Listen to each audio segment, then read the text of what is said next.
December 19th, 1944. Luxembourg. Late afternoon shadows stretch across stone corridors built in another century for another kind of war. Lieutenant Colonel Oscar Koch walks through the dimness, carrying a folder marked Confidential. Inside that folder, transcripts from 247 German prisoners of war, 10 days of interrogations, 5 sectors along the front, different units, different ranks, different circumstances of capture. Every single interrogation shows the same pattern. The prisoners don't ask about tank formations first. They don't ask where the artillery is positioned. They don't ask about supply lines or air support. The question they ask first is simpler, more primal. Is Patton near? Koch enters the war room. General George S. Patton stands over maps of the German frontier, studying terrain features with the intensity of a man who has already imagined the battle in his mind 1,000 times. The ivory-handled revolvers on his belt catch the lamplight. 2 officers stand at attention near the situation boards. Koch places the folder down carefully, as if it contains something volatile. "Sir, they're asking about you before they ask about our troop strength, before anything else." Patton opens the folder.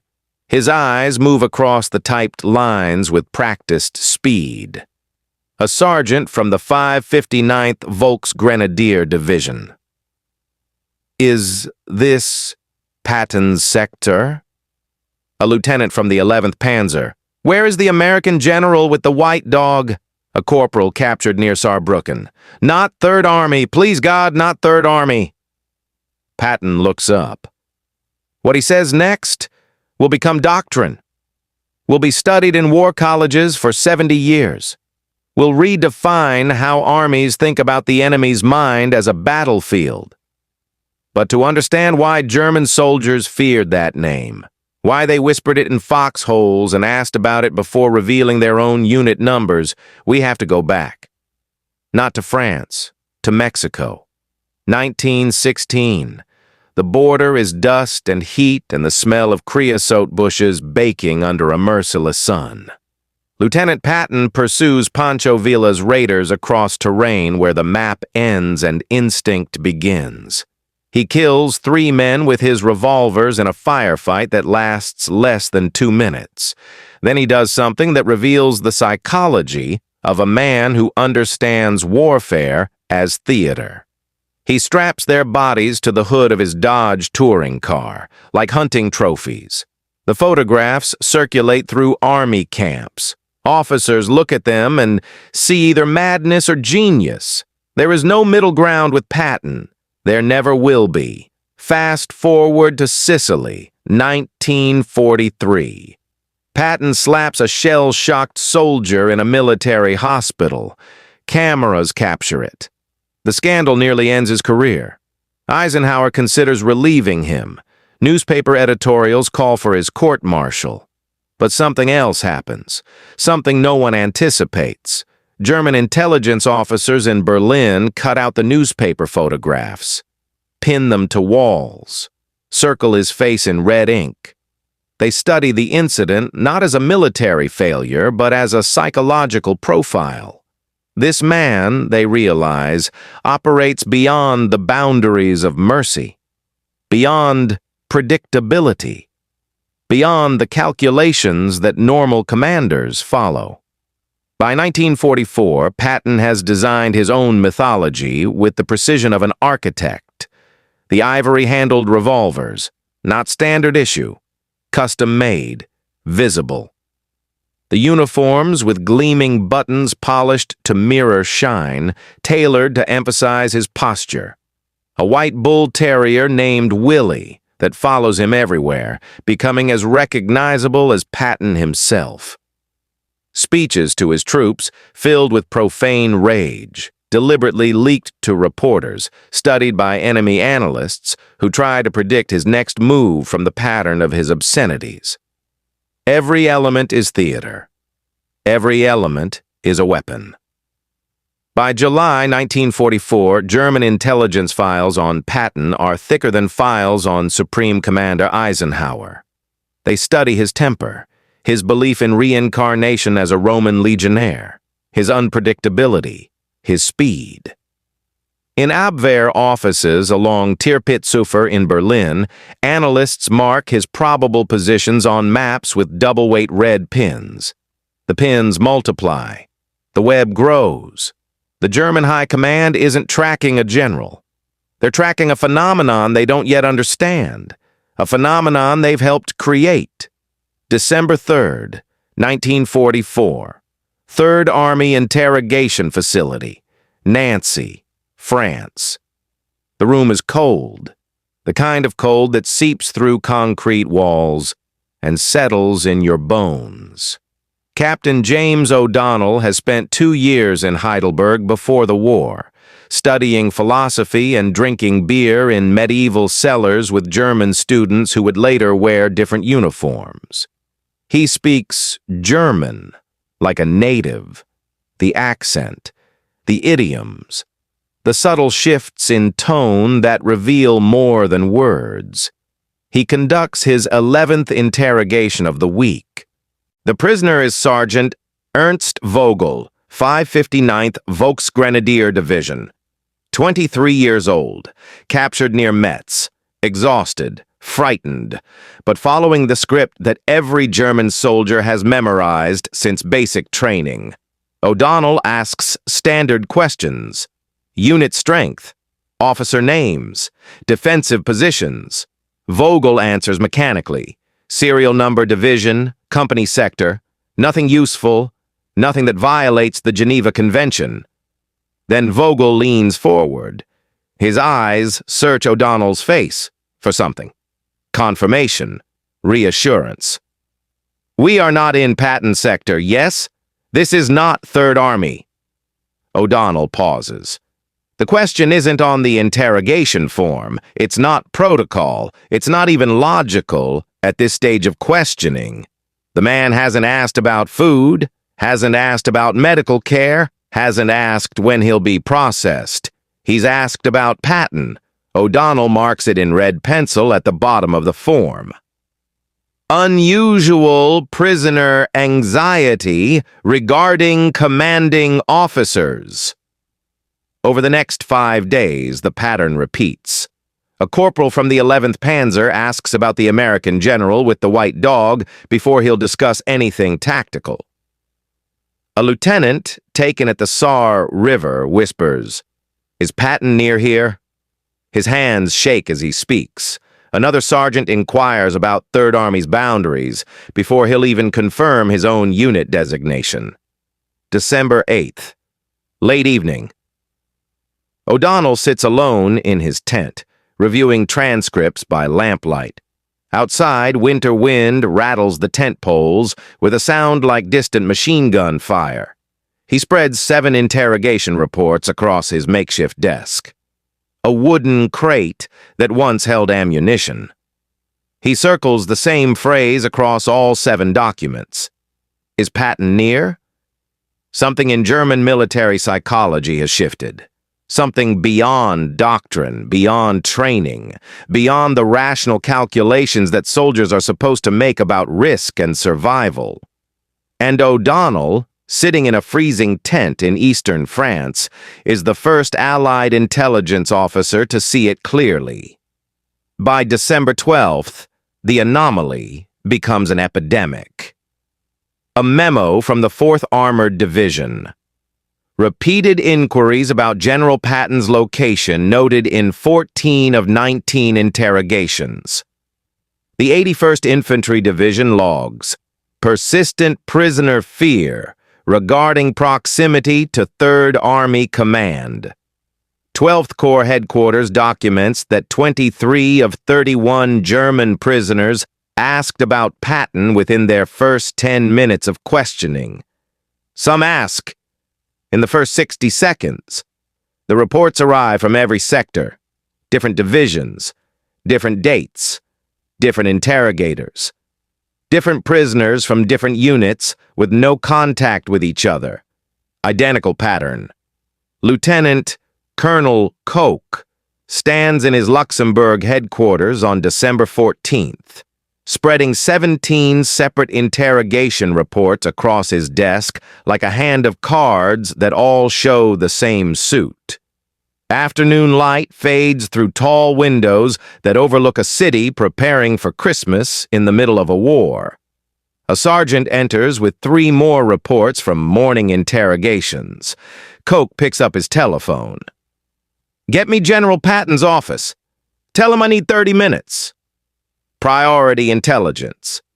He stares at the reports, the numbers, the patterns, the implications. Enemy morale isn't collapsing from battlefield defeats. It's collapsing from dread, and the dread has a name. Koch's staff works through the night of December 17th to 18th. They produce a 23-page assessment, the kind of document that arrives in manila folders tied with string, stamped with classifications that ensure only a handful of men will ever read it. Enemy personnel assessment of Allied command structure, psychological indicators. The numbers are irrefutable. 247 prisoners interrogated. 189 asked about Patton. 77%. Before they asked about tanks, before troop strength, before anything tactical that might actually help them understand their situation. The obsession is particularly acute among German officers. 31 of 34 captured lieutenants and captains specifically inquired if they were in Patton's operational zone. One major asked about Patton before he would give his name, as if knowing whether Patton was nearby mattered more than identifying himself according to the Geneva Convention. Koch's analysts run comparison data. Prisoners captured by 1st Army or 9th Army rarely mentioned their commanding generals. Of 183 German prisoners interrogated by 1st Army during the same period, only 12 asked about commanding officers. The obsession is specific, precise, focused entirely on one man. Past midnight, December 18th. Koch and 2 analysts work in a secure room. No windows, one overhead bulb casting harsh shadows. They use colored pins and string on a wall-mounted map, marking every interrogation site where the question appeared. The map becomes a web of red string radiating from 3rd Army positions. Like a contagion pattern, like the spread of a disease. Someone brings coffee in dented tin cups. No one speaks. They just work, adding pins, connecting lines, watching the pattern emerge. Lieutenant Marcus steps back from the map. He's been doing intelligence work for 18 months. He's analyzed casualty reports, supply chains, unit movements, radio intercepts, the mathematics of war. "Sir, we're not documenting military intelligence. We're documenting mass psychological breakdown." Koch nods slowly. He understands what they're looking at. Somewhere in the chaos of 1944, between the beaches of Normandy and the forests of Luxembourg, Patton stopped being a general commanding an army. He became something darker in the German consciousness. A demon, a force of nature, a thing that couldn't be calculated or predicted or defended against with conventional tactics. And now Koch has to explain this to the demon himself.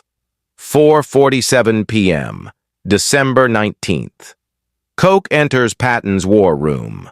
The room smells of tobacco and map paper and the particular scent of leather holsters worn daily for years.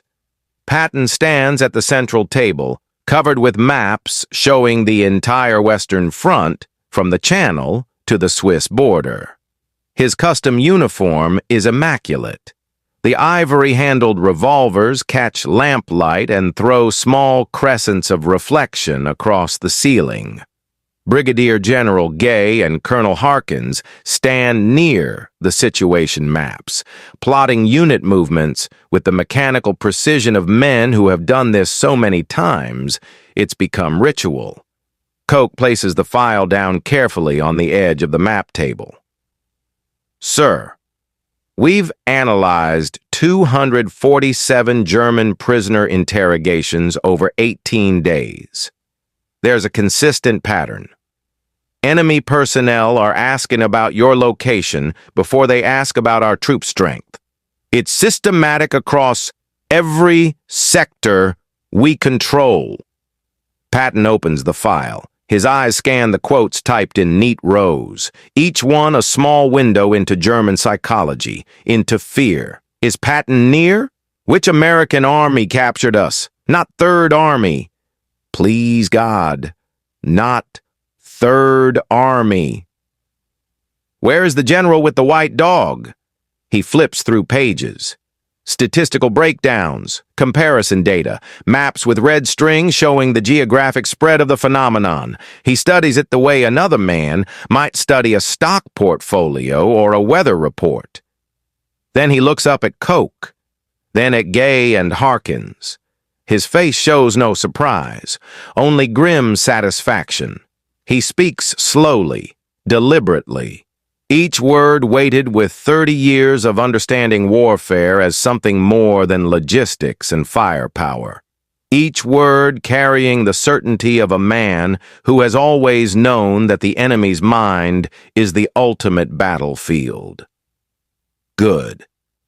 I want them to know I'm here. I want them to stay up at night wondering when I'm coming. Terror is a weapon, gentlemen, and I intend to use it until every damn one of them throws down his rifle. He taps the file with one gloved finger. Make sure every intelligence officer in this army knows about this.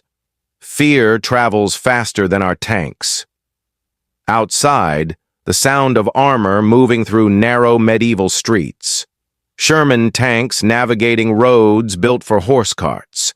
Their engines echo off stone walls that have stood for 500 years, now witnessing a new kind of warfare. Inside the war room, silence. Just the rustle of papers, the creak of leather holsters, the distant rumble of engines.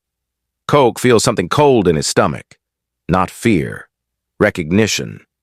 He's just handed a weapon to a man with no restraint, a man who will use it completely. The four men stand in amber lamplight as winter darkness settles over Luxembourg.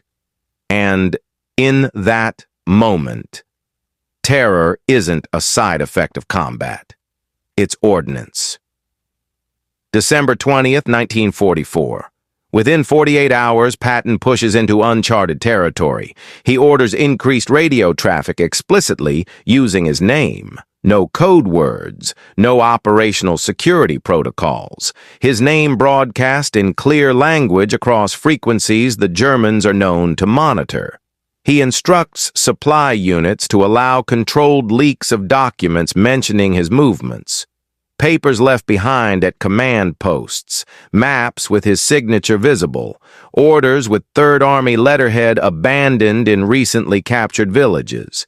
He directs reconnaissance patrols to leave Third Army insignia patches at captured German positions.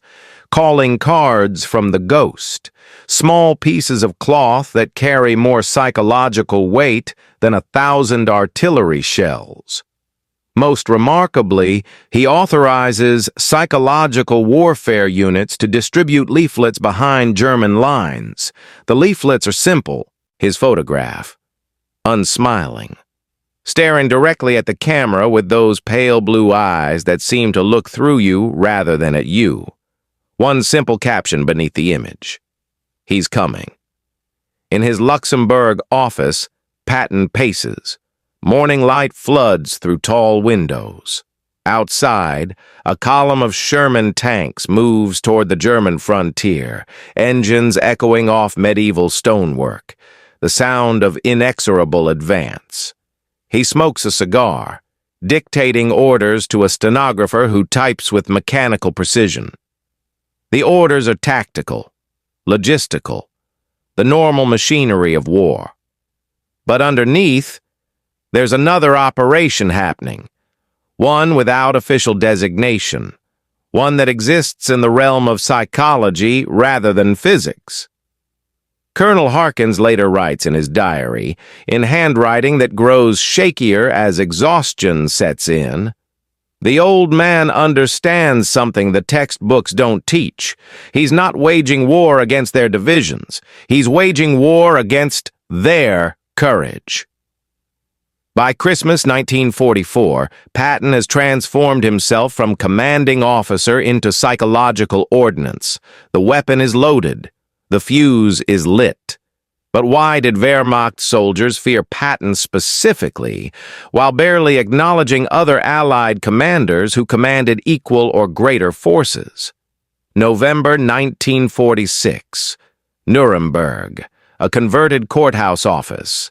Rain streaks the windows, turning the gray city even grayer. The war is over, but its ghosts remain, sitting in interrogation rooms and courtrooms, speaking in careful language about things that cannot be unsaid. Major Franz Becker, former German military intelligence, sits across from American historians.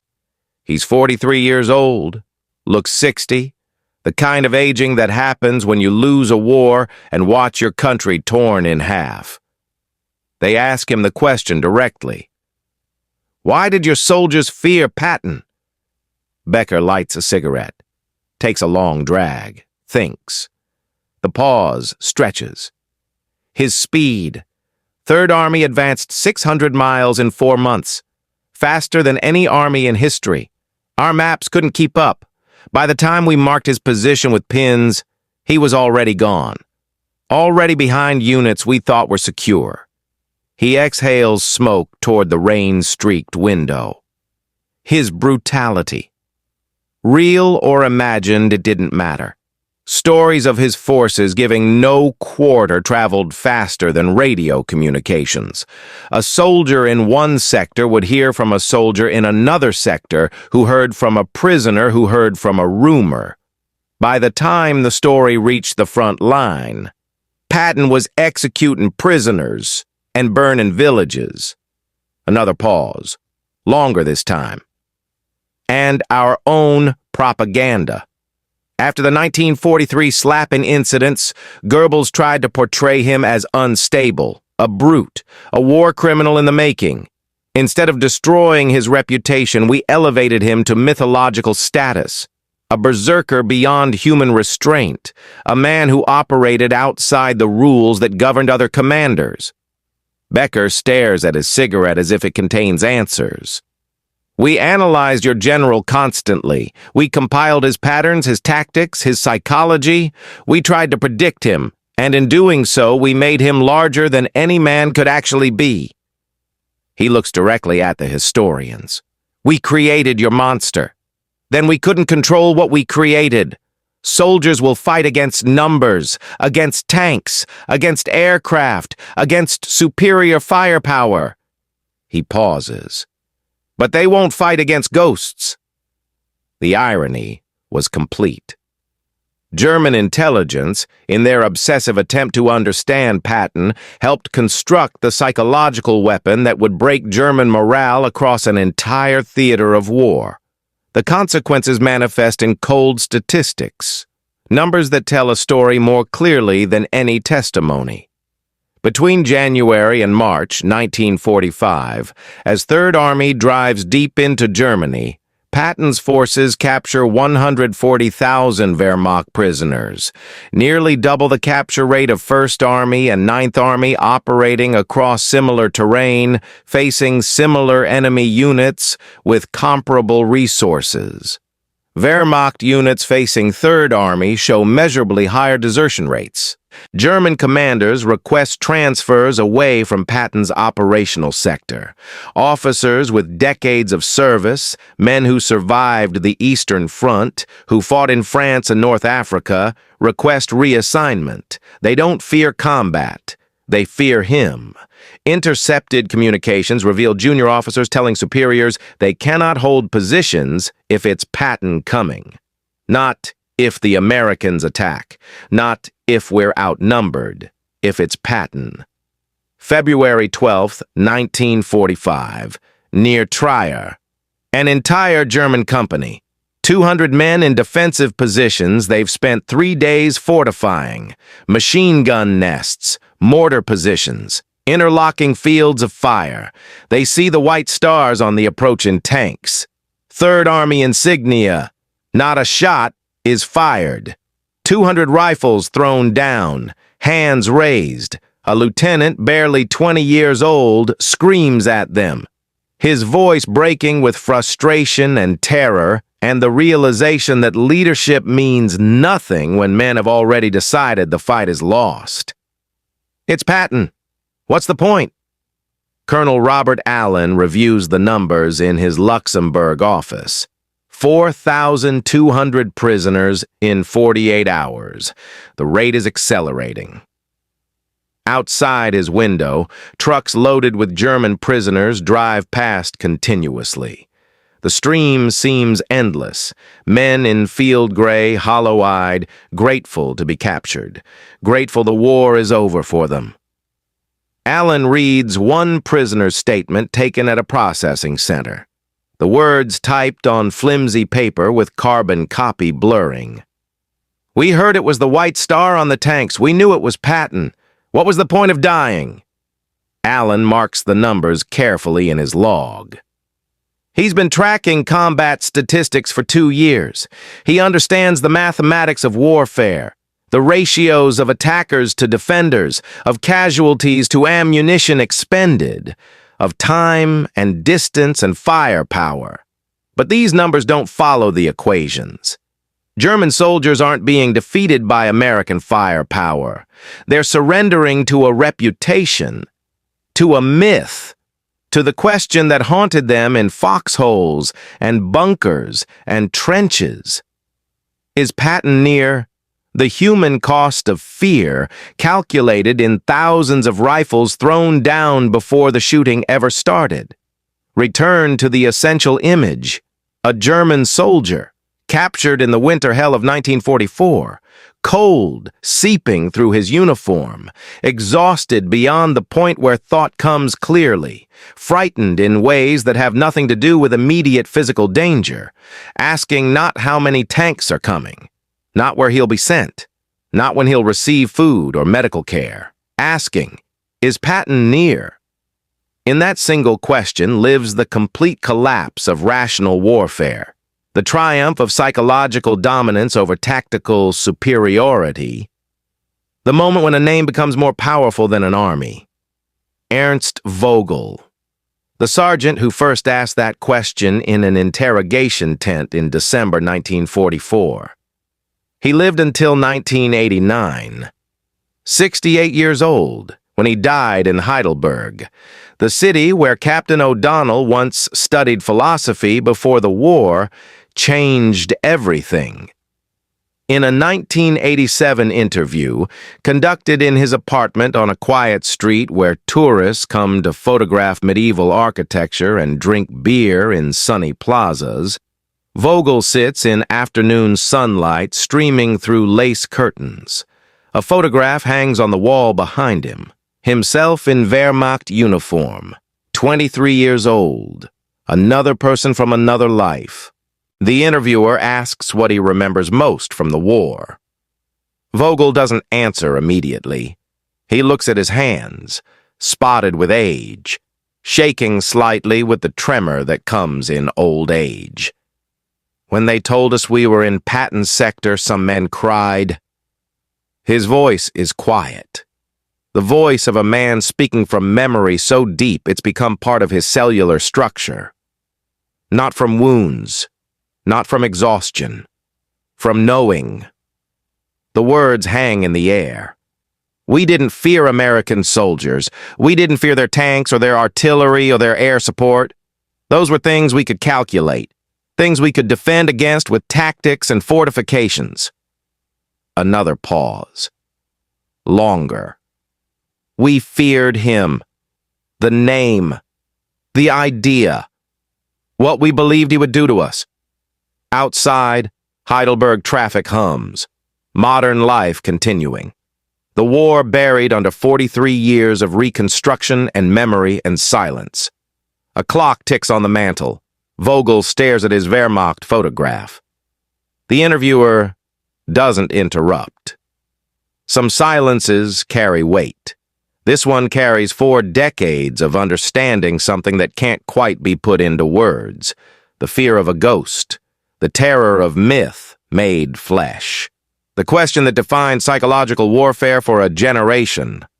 Terror is a weapon, and I intend to use it. General George S. Patton, December 19th, 1944. Patton died in a car accident, December 21st, 1945. The war in Europe had been over for 7 months. He survived combat across 3 continents, survived enemy fire and military politics, and his own reckless temperament. A traffic collision in Mannheim, Germany. A routine drive that ended a life lived at maximum intensity. His psychological warfare doctrine is still taught at Fort Leavenworth, at West Point, at every military academy worldwide. The lessons absorbed. The tactics refined.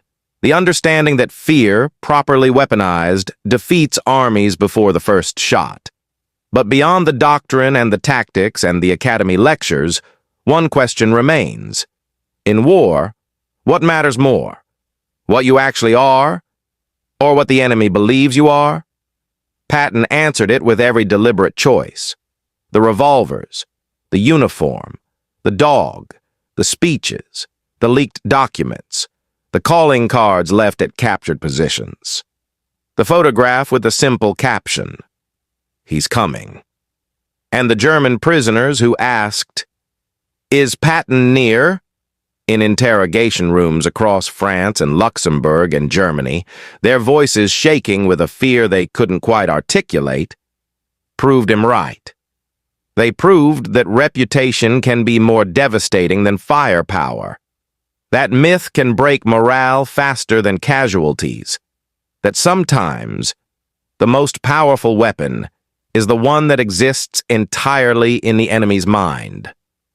247 prisoners. 189 questions. One name spoken with dread. The answer to their question was always the same. Yes, Patton is near. He is always near.